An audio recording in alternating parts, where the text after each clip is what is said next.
Fala pessoal, tudo bem com vocês? Para quem não me conhece, meu nome é Bruno, faço parte da equipe de comunicação da Uplast. Lembrando para você que está chegando agora no nosso canal, sejam muito bem-vindos ao canal da Beats. Lembrando que hoje, vamos apresentar para vocês uma startup que deu certo. Lembrando também que vamos falar sobre desafios, dificuldades, oportunidades e também dar algumas dicas para você que quer fundar uma startup. Lembrando que hoje estamos com a Catrine e ela vai falar um pouquinho para vocês o que é o Na Porta, hein? Bom, pessoal, boa tarde a todos. Meu nome é Catrine, como o Bruno apresentou, eu sou cofundadora e responsável pelo marketing da Na Porta. Somos formados por 4 sócios, eu, o Rodrigo, que é o nosso CFO, responsável pelo financeiro, o Leonardo, responsável por operações, e o Sanderson, que fundou a Na Porta, é o empreendedor aí que fez tudo isso acontecer junto com nós 3. Então, nós da Na Porta começamos a startup através de uma dor que o Sanderson, nosso sócio, sofreu. Sanderson, ele veio da periferia de Ferraz de Vasconcelos, do extremo leste de São Paulo, e foi através de uma vivência dessa realidade que ele, que já era um empreendedor antes da Na Porta, na verdade ele tinha um outro negócio que chamava Ponto do Nerd, era um negócio de tecnologia, ele tinha um e-commerce que vendia periféricos. Ele tava nessa pegada de... a gente chama de empreendedor serial, que é aquele empreendedor que tem várias ideias, vai tendo vários negócios ao longo do tempo, e ele tava com aquela pulguinha aí de fazer algo de impacto, e conheceu o Leonardo, que é o nosso sócio. Na época ele estava na Amazon, já numa fase de vida muito olhando para como que eu faço a diferença, e quando a gente tá no mundo corporativo, acontece uma série de coisas. É importante você viver essa experiência, mas às vezes você começa a se conhecer e ver que você quer mais, que você quer impactar de verdade, profundamente a vida das pessoas. E foi bem nesse contexto que os dois se conheceram. O Sanderson tinha uma loja na Amazon, eles se conheceram, começaram a conversar e uniu a dor do Sanderson de viver a realidade periférica com a experiência do Léo, que também já teve outras experiências de empresa, não só da Amazon, mas da própria Ambev, onde ele era vendedor e atendia áreas como favelas, áreas periféricas. E os dois conversando, surgiu um pouco a luz dessa ideia de, cara, como que a gente pode impactar, como que tá sendo, o que a comunidade vive, que a gente pode fazer diferença. E tava bem no auge da pandemia, e a gente sabe o que aconteceu. A gente fala que a pandemia ela fez um gargalo, um abismo social, mais do que já existia.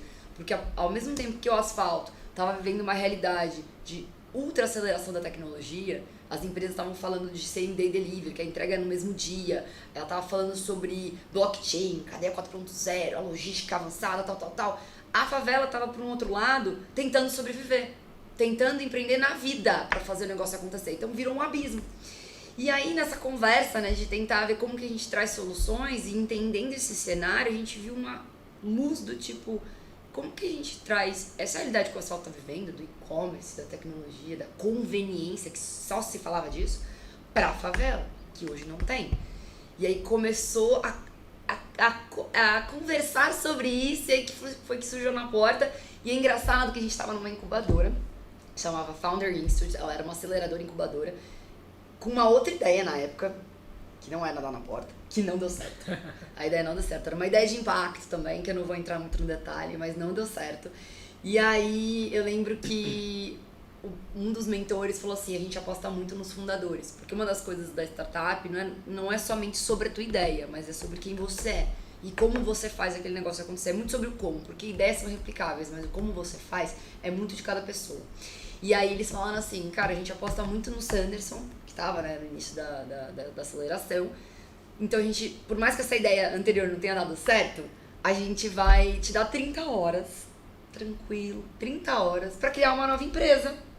E aí o Sanderson falou com o Leonardo, falou, cara, a gente precisa de um marketing, a gente precisa de um financeiro, o Rodrigo, e a gente precisa de uma ideia que envelope tudo isso. E foi aí que a gente se juntou para 30 horas fundar a Na Porta. Então, resumindo, mas não resumindo, foi mais ou menos assim que aconteceu. Para vocês que estão assistindo a gente, hein, já está sabendo que é incrível, essa startup. E lembrando também que a gente quer saber quais foram as maiores dificuldades que vocês tiveram aí enfrentado para estar gerando aí esse engajamento e esses clientes, como que vocês chegaram nesses clientes. Legal. Acho que o início do processo de construção da Na Porta, a gente foi modelando de uma forma que primeiro a gente entendesse que estamos construindo uma empresa, a gente está construindo um modelo de negócio, não é uma ONG, a gente está falando de uma empresa de impacto que monetiza, uma empresa, né, que tem faturamento, que traz renda, que empodera, mas como a gente vai fazer isso? Então a Anaporta, ela, como eu falei, né, surgiu de toda essa dor de quem não recebe e da experiência de quem atua em favelas, e a gente virou, né, uma empresa de impacto, uma empresa de entrega em comunidades de produtos de e-commerce, e no início a gente estava num processo de convencimento dos clientes de que essa dor existe de verdade. Porque a comunidade não era escutada, né? Era pouco escutada. Então, até isso chegar em quem está liderando as grandes empresas, a gente tinha que ter muita conversa, muito relato, mostrar a realidade. Qual é a realidade de hoje? A realidade é que a gente tem pessoas da periferia que colocam no CEP de um amigo as suas encomendas, porque aquele CEP entrega, andam 3, 4 quilômetros numa agência para retirar. Isso é zero conveniente, a gente está falando de entrega na casa, hoje em dia entrega no mesmo dia. Pagam fretes abusivos, com prazos abusivos. Então, assim, tudo indo contra a um processo de hiperconveniência que a gente estava falando que o asfalto estava vivendo. Então, a gente viveu um processo de conscientização desse ciclo, dessas grandes empresas, que foi demorado. A Anaporta, ela foi fundada em março de 2021. A gente fundou nessa época e após a fundação a gente estava na aceleração, a gente foi validando o modelo de negócio, entendendo o modelo de negócio, e a gente viveu um momento muito específico do mercado, que é o que está acontecendo agora, que é a Black Friday, que é um momento muito importante de tração de vendas e que o varejo congela. Ele fala, não vou olhar para nenhuma outra iniciativa, vou focar agora no meu negócio principal para poder atuar, e depois eu vou olhar para iniciativas como o da Anaporta. Então a gente ficou nesse espaço, assim, meio que ignorado, teoricamente, e só voltamos a falar, dialogar com as empresas. Na verdade, eu falo que a gente ressuscitou de dezembro para janeiro desse ano, para conversar de novo com essas empresas e falar com elas. Então, esse foi o nosso primeiro e principal desafio no início, lá em janeiro, falar dessa dor, conscientizar sobre essa dor, explicar que existem caminhos para tratar essa dor, que tecnologia é para todo mundo, e a gente fala muito na Porta de 3 pilares. Dignidade dessas pessoas, porque isso é dignidade. Você receber na sua casa é dignidade. A gente tá falando da pessoa ter a conveniência que todo mundo tem, você tem que pagar nada mais por isso. Empoderamento da comunidade, ela poder se reivindicar por um serviço de qualidade, né, que eu acho que esse é o mais importante. E pertencimento, é você sentir parte do negócio e não aquela coisa do abismo social. Sim. Que a gente fala, né? Ter 2 esferas, eles e o asfalto. Então acho que esse foi o nosso primeiro desafio, se eu puder dizer. Sim, sim. Eu vendo aqui que o Anaporta é uma startup de impacto, né? E quais oportunidades são geradas consequentemente aí para essa comunidade? Ótima pergunta, eu adoro essa parte. A gente hoje foca em 3 grandes pilares. O primeiro pilar é de impacto social. E como que a gente mede essa frente de impacto social? Hoje, a nossa estrutura, ela funciona com pessoas da comunidade. Então, eu não emprego ninguém de fora, emprego de dentro. Então, eu tô falando de geração de renda na ponta. Então, hoje a gente já gerou 56 empregos, com um potencial de gerar outros 40 até o final do ano. A gente já formou 4 líderes operacionais, e eu gosto muito de dar esse exemplo, porque lá no início da Anaporta a gente tinha um entregador, que estava trabalhando com a gente num projeto especial. E em uma conversa com o Leonardo, que era de operações, o Leonardo perguntou pro time, quem aqui tá fazendo faculdade? E ele levantou a mão e falou, eu tô fazendo faculdade à distância, de logística. Pô, legal. Ficamos com essa pulguinha atrás da orelha, porque, né, a gente ainda estava crescendo, a gente estava no momento de tracionar um negócio. E aí abriu uma vaga de líder operacional. Quem a gente pensou em trazer? Esse cara, o Wallace, o nome dele. Ele saiu de entregador para líder, ele foi promovido 3 vezes. Hoje ele estava com um salário aí de entregador, agora ele já está indo com um salário de quase R$2.000. Então isso é trazer, porque eu falei do primeiro pilar, que é a dignidade. Parece pouco, mas é muito para quem vive em comunidade. Ter um salário digno. E não só o salário, mas todo o conhecimento que ele tem. Porque hoje ele lidera uma das operações mais parrudas, que é a nossa operação da Cidade de Deus. Então o pilar de impacto econômico é o primeiro. Acho que, social. O econômico, porque a gente também, além de fazer a frente de empregabilidade acontecer, a gente traz toda a frente de iniciativas como marketing, comunicação para dentro da comunidade. Então, por que eu vou fazer uma ação com um influenciador de fora se eu posso pegar um influenciador de dentro da comunidade para falar? Por que eu vou pagar impressão de flyer, de panfleto lá de fora se tem agência dentro da comunidade? Então, hoje a gente já injetou mais de 153 mil reais dentro da comunidade. Isso é com agenciamento, isso é com influenciador, pagamento de fachada, pagamento dos entregadores. Então, isso é impacto econômico na ponta. E o último pilar de impacto é o impacto ambiental, que ainda é um tema pouco disseminado na comunidade. A gente sabe que é uma dor do Brasil no geral, mas que a gente precisa tratar também lá na comunidade, que é como que a gente faz desde coleta seletiva, mas não só a logística, ser uma logística sustentável. Hoje, 80% das nossas entregas são feitas de bike. E a gente já está falando sobre modelos de crédito de carbono, porque isso ajuda na cadeia logística como um todo.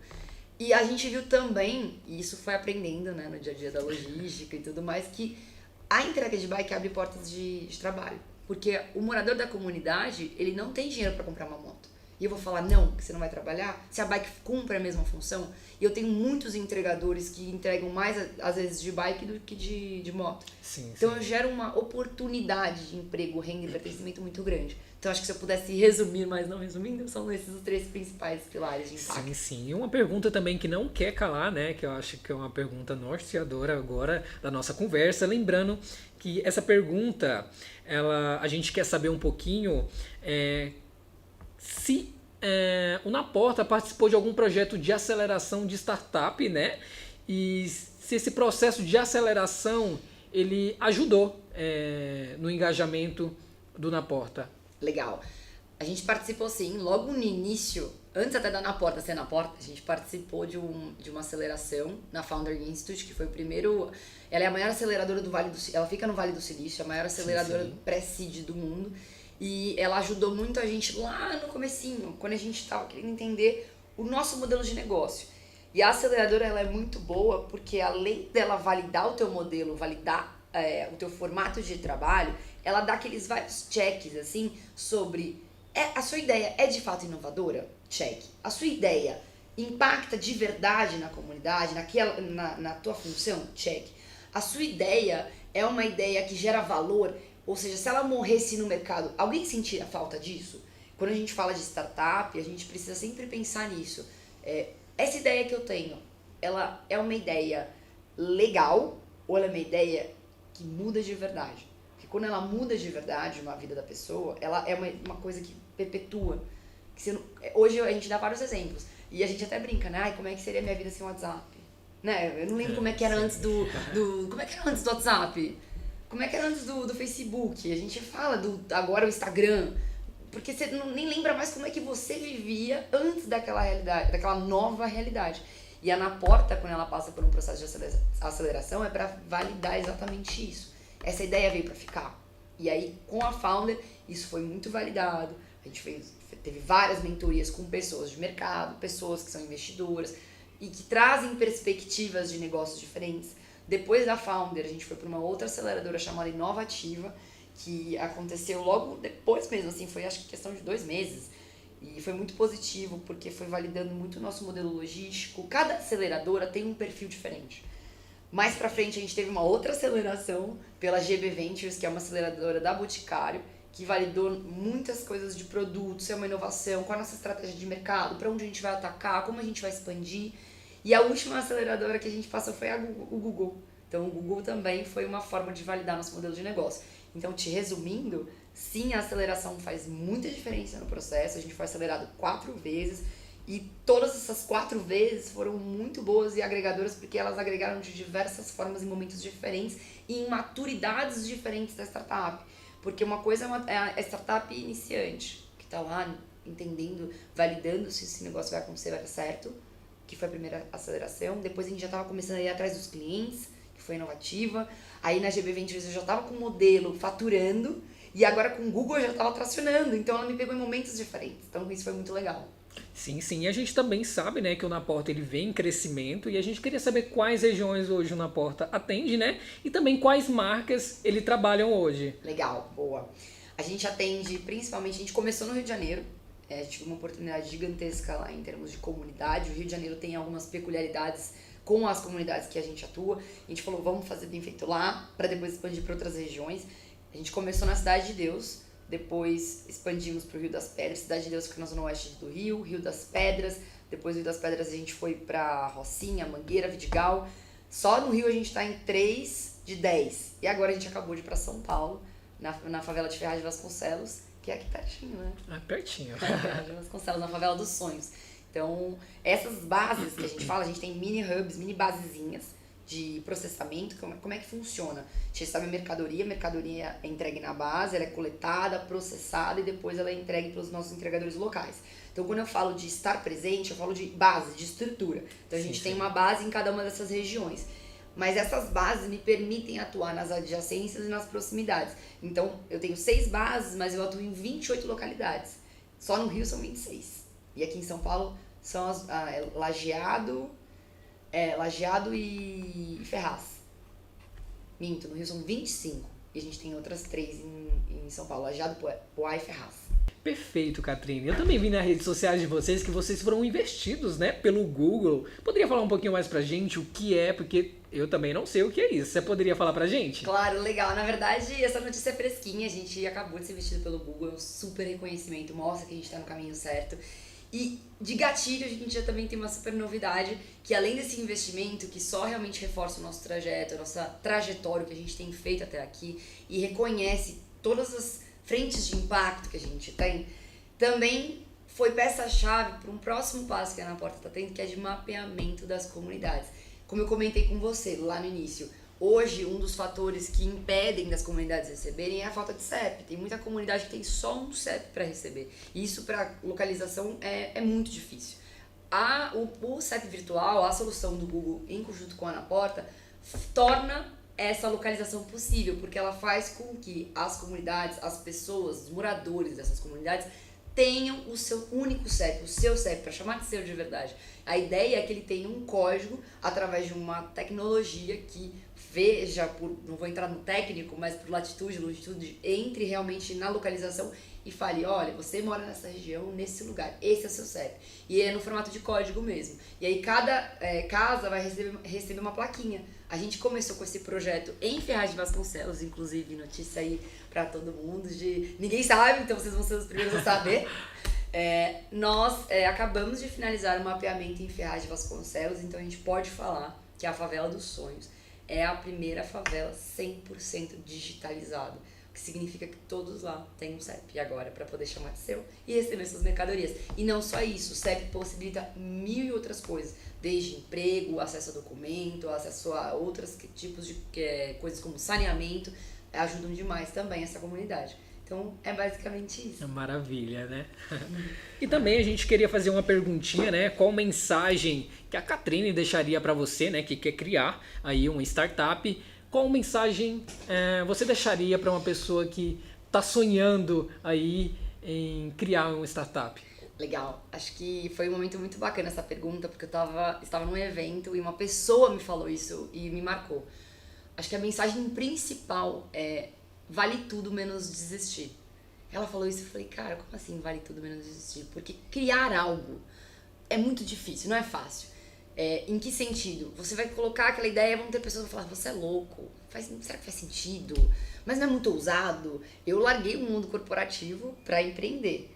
Tinha 11 anos de carreira e as pessoas, quando olharam para mim, muitos pensaram, você é louca, o que você está fazendo na sua vida? Mas eu sabia que aquilo tinha propósito. Então, quando você enxerga que a sua ideia vai mudar de fato a vida das pessoas, vai fazer a diferença, vai ir para outro patamar e você confia, vale tudo menos desistir. Vale pedir ajuda, vale ir atrás de pessoas, vale perguntar, vale ser cara de pau, vale questionar, menos desistir. Porque empreender no Brasil não é fácil, mas tem cada vez mais melhorado e quanto mais pessoas se mobilizando, a gente vai também tornar o Brasil muito melhor. Já sabe, né, pessoal? Vamos tirar o sonho do papel, hein? E pra gente finalizar, a gente gostaria que a Catrine falasse um pouquinho aí quais são as redes sociais e como a gente consegue encontrar vocês. Legal. A Na Porta tá presente no Instagram, Na Porta Brasil, LinkedIn, Na Porta. A gente tem o nosso canal no YouTube, que estamos alavancando.